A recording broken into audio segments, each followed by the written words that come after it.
Hello, everybody. Welcome back to the Tin Man Score channel. I'm your host, Jeffrey Tin Man Taylor, and today I'll be reacting to my third and final Mr. Nightmare video for you guys today. And this was titled Three Photos with Really Creepy Backstories. So, without further ado, I'm going to turn the lights off, move the camera up here for you guys, and let's get this reaction on the road and in the bag. Okay, here we go.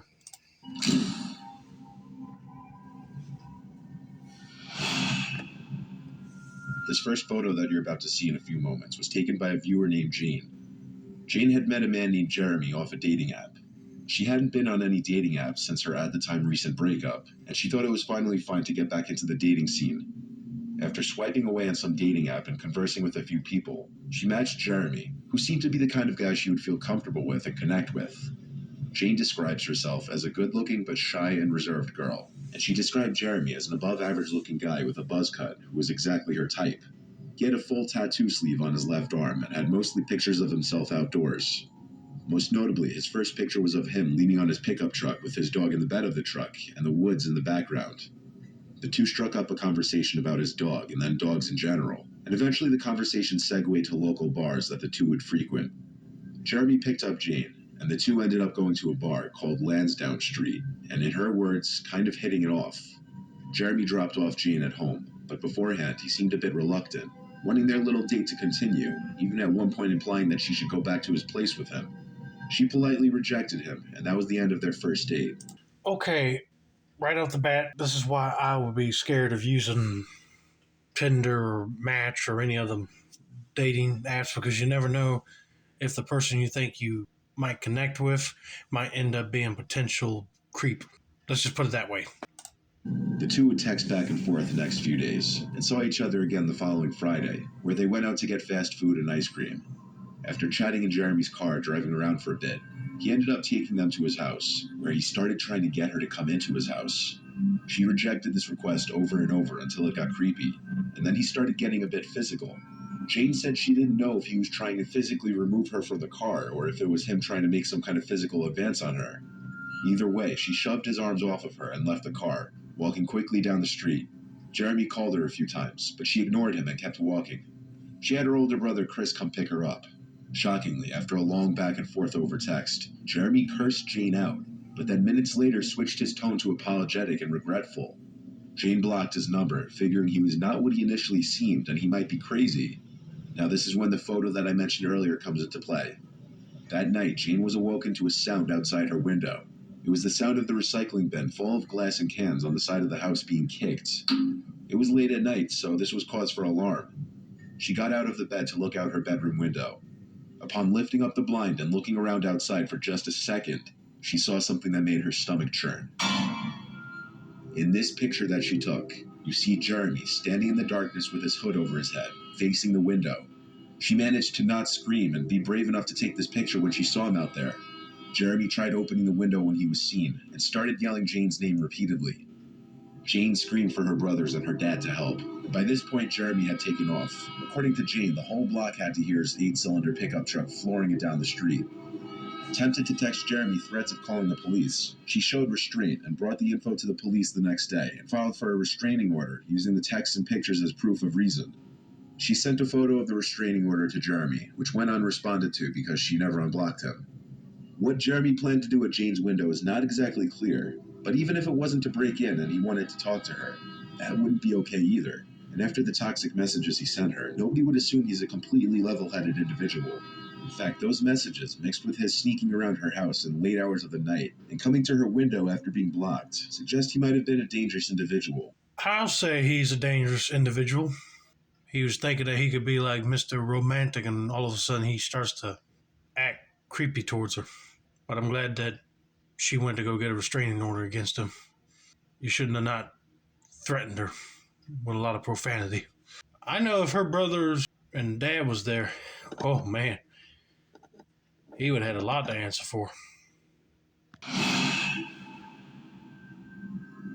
What you're looking at right now is one of the many dolls made by Anatoly Moskvin, a Russian former journalist and college professor with expert knowledge of cemeteries. As a child, Anatoly began wandering through cemeteries with friends for fun, and as time went on, he developed a fascination for the dead. Decades later, this fascination led to a hobby of collecting dolls. But this hobby hid a macabre obsession that drew upon his particular interests, digging up the dead and making dolls out of their corpses. Yes, the doll you're looking at is actually made out of a dead body. Oh, heck no. If I found out a friend of mine was doing that, I'd be like secretly calling the cops, telling him what he's doing, and see if they can get him into like a psychiatric hospital or something. Because if the loved ones of that person found out that he's using their remains to make dolls out of them, they'll be furious and upset at the same time. Yeah, that is creepy. Man, talk about something macabre. Ooh. After making his human dolls, he kept them in his home as his companions and possibly lovers, evident by some of the stuff he wrote about his dolls. For example, I kissed her once, then again, then again. But the really disturbing part of this is that the dolls were in majority made from little girls aged 3 to 12, and he would apply lipstick and makeup to many of their faces. He even marked the birthday of each of his dead victims in his bedroom. His self proclaimed expertise on cemeteries wasn't a lie, as he was able to desecrate countless graves in his hometown while evading police for years until he was finally caught after the increasing suspicion at the growing number of defiled graves in the area. When police searched his home, they found 26 life size dolls, or rather mummified corpses, scattered throughout the house. But the police didn't know they were corpses at first, until he openly admitted to it. His parents, who lived in the same flat as him, claimed to know nothing of his activities. His parents and others who had seen the dolls stated that they did not suspect that there were dead bodies inside, but then again, who would? Not even the police suspected the dolls to be bodies at first. His parents said they thought it was just his hobby to make such big dolls and did not see anything wrong with it. During a hearing in which he sought to be released from a psychiatric hospital to care for his elderly mother and live with a new girlfriend, he refused to apologize to his victims' parents. In his mind, he thought he was doing something good, as he stated he felt great sympathy for the dead children and thought that they could be brought back to life by either science or black magic. He even went as far as to shun the parents for leaving their daughters in the cold, whereas he took them into the warmth to be reborn. Anatoly dried the corpses using a combination of salt and baking soda, and then stored the bodies in secure, dry places in and around cemeteries. Once the bodies dried, he carried them to his home, where he used various methods to make the dolls, in an attempt to give the children functional bodies to be used when he eventually discovered a way to bring them back to life, feeling that their physical remains were too decayed and ugly for them to feel comfortable or happy. While some of the Before he continues, this guy is really one twisted, messed up, sick minded individual. And if I was a police officer on this case, I'd be shocked too to find out that these are actually corpses and not dolls. I mean, I'm sorry, but I got to move on right here because I'm already getting the creeps looking at this. And him talking about he could bring them back to life in different bodies. I mean, that proves to you right there he's mentally insane. parents want Anatoly locked away behind bars for life. It was determined that he suffered a form of paranoid schizophrenia and has since been held in a psychiatric hospital. From his perspective, he may have thought he was saving a bunch of young girls, but from any other perspective, it was a horrific, downright disturbing thing to do. Hey, I agree with the parents. Lock them up. The picture you're looking at right now is of Amy Reeves and her baby sister. The backstory behind this picture isn't as cute and wholesome as one would imagine. On this day, Amy was taking her sister out trick-or-treating for Halloween. Amy lives in the backwoods of Texas. She moved from Houston to a small town closer to Galveston, as she described to be about an hour drive towards the southeast coast. Amy's move from the big city to a very small town was much needed for her, as she was sick of the city life, and settling into a very small home with 2 acres was a nice change of scenery for her.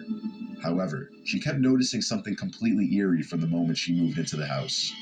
It had nothing to do with the property or the home, but rather something outside the home. She kept noticing every time she would pull out of her driveway, a car would follow her and go the exact route she was going. She would ignore it and move on with her day at first, but it kept happening every single time that she would leave her house. In one of the neighboring houses, the same vehicle would pull out of their driveway whenever she would pull out of hers.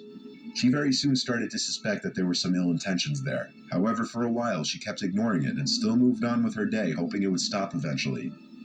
When she was returning home from work one day, something in her gut told her to take a different route home. So she listened to her gut and took a different route. Instead of taking the highway, she took the service road towards the entrance of her little neighborhood. Instead of driving straight through the neighborhood to take a left, she took a slightly sharp right at the entrance and took a 3-minute longer route back home. But even on this detour, she eventually spotted the same vehicle in a rearview mirror. As she started to speed away to try to escape the car, it started flashing her aggressively. Eventually, she makes a left turn and the car doesn't seem to follow. She proceeded home, and just as she thought she was safe and the stalker wasn't around, she realized she was wrong. The stalker's car with the brights still on was approaching, the lights becoming brighter as it got closer. By now it was clear the stalker had been following her home, even down her new route.